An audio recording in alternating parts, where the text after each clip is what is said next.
Attack on Titan Chapter 86 continued the theme of Attack on Titan, giving us a whole bunch of answers and still a whole bunch of questions. You get to see Grisha as a young kid and his little sister Faye go outside of their little walled area that they're not supposed to, and tragically, after being captured by some police officers and the one officer takes Faye home, she ends up dead. Grisha's dad explains to us that they are treated this way because of what their ancestors did. Their ancestors being the first people who used the Titan powers.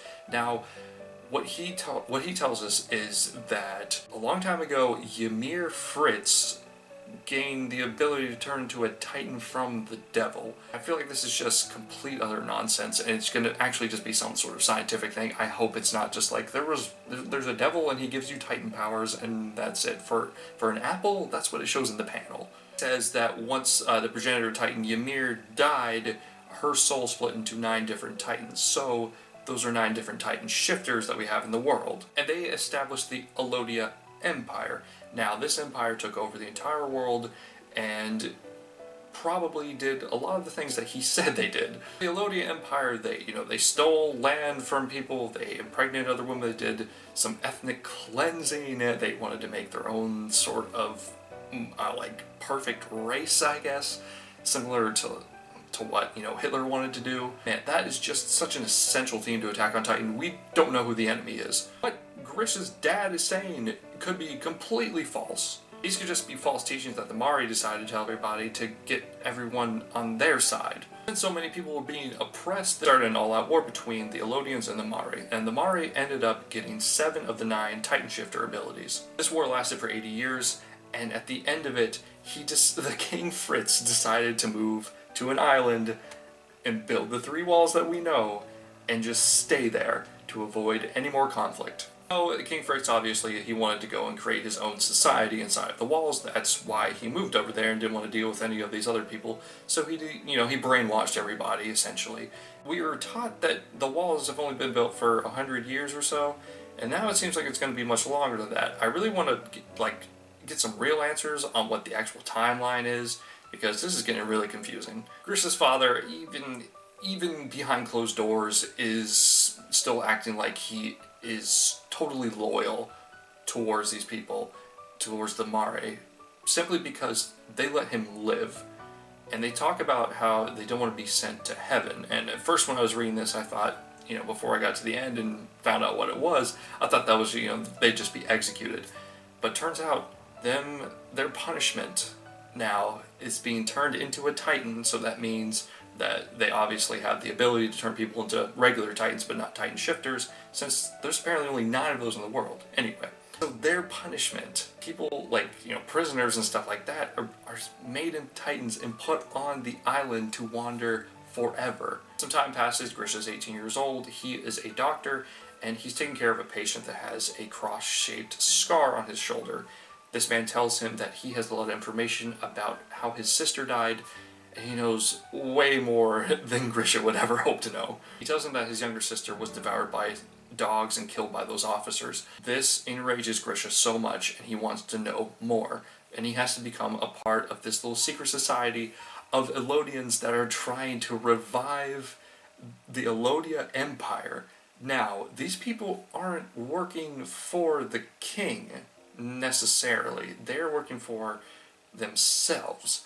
They want to revive the Elodia Empire, but not necessarily with the king's help. The Secret Elodia Alliance has a bug inside of the Mari government. Now, he is giving them money and a bunch of, literature that they would not have access to already, and even weapons. Grisha starts to read these manuscripts, and he's like, yeah, man, Ymir, she gave us all this stuff, she was building up roads, she was, helping the entire continent and all of society prosper. He's like, wow, Grisha, you really read all this stuff? He's like, nah, man, I don't understand a word, pretty much. I just know that this is right. Grisha is acting out of anger. He's not even trying to figure out most of the manuscripts. He's just like, yeah, man, Ymir and the Elodia Empire, we gotta revive them. We are not the devil. And I guess, growing up in the society when you're basically told you're a sinner for just being alive, you're probably gonna want to rebel against them anyway. During this meeting, Dinah Fritz, a member of the royal family that decided to not go to the walls but stay in Mare, comes to the door. She gives the Elodian uprising a bunch of information, and they all decide that they're going to do one thing.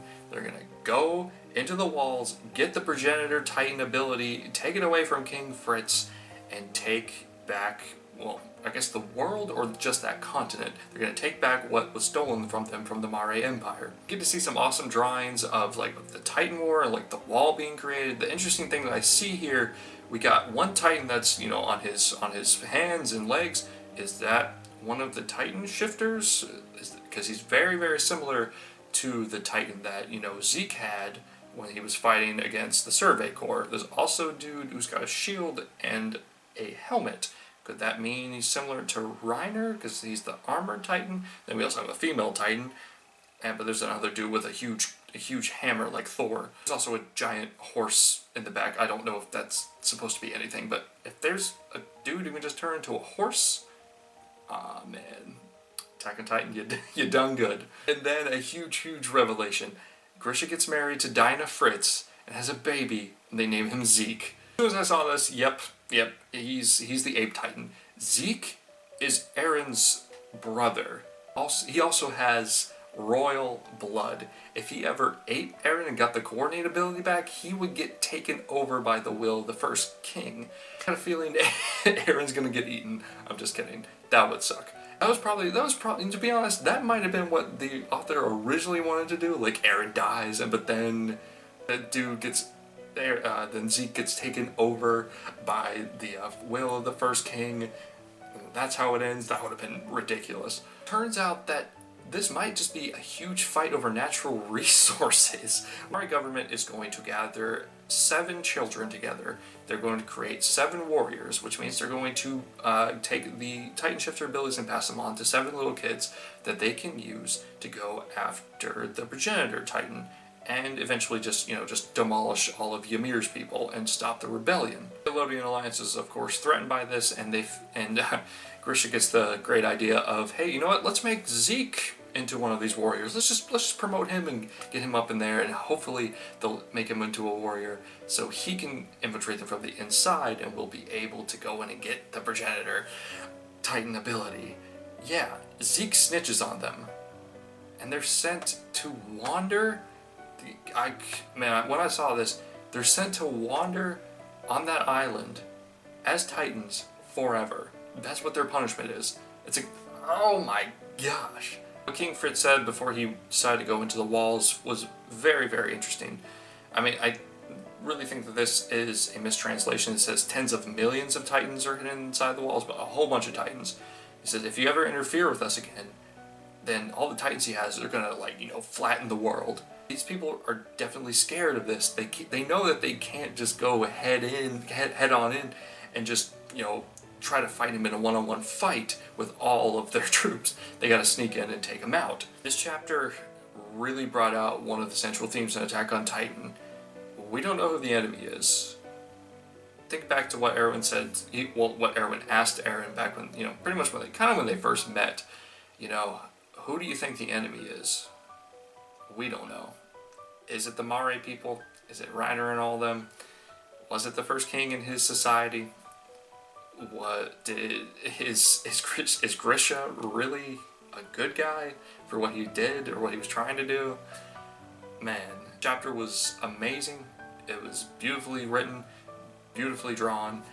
I can't believe after all the answers we got, there's still so many questions, my god. And maybe we'll never really know the truth, since you're basically just gonna have to trust one way or the other. You know what, maybe Zeke, once he got in there with the Mare people and became a warrior, maybe he learned the real history. And maybe he's the one that's in the right. And our main characters are just thrown into it because they live inside the walls. Maybe Eren and all them are sort of like the bad guys, but they just don't realize it. Tell me what you thought about this chapter in the comment section below. If you like this video, make sure to give it a thumbs up, subscribe to my channel, watch more Attack on Titan reviews and videos like this one. Follow me on Instagram and Twitter, the links are in the description below me. I'll catch you in the next one.